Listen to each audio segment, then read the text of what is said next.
This is a lot of snow. This is by far the biggest snowstorm that we have gotten this winter.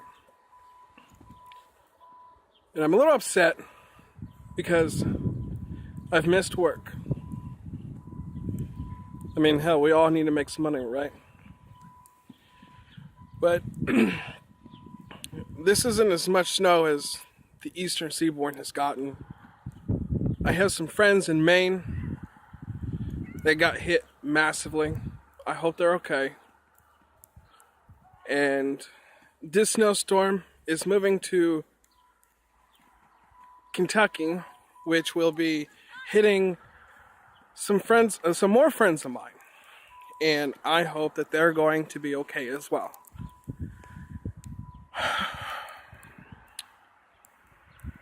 So I just hope this snowstorm hurries up and moves on so I can go back to work.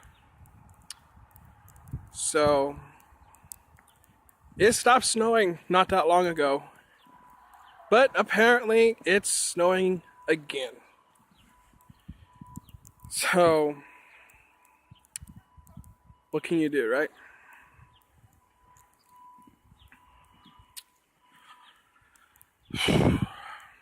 It's cold.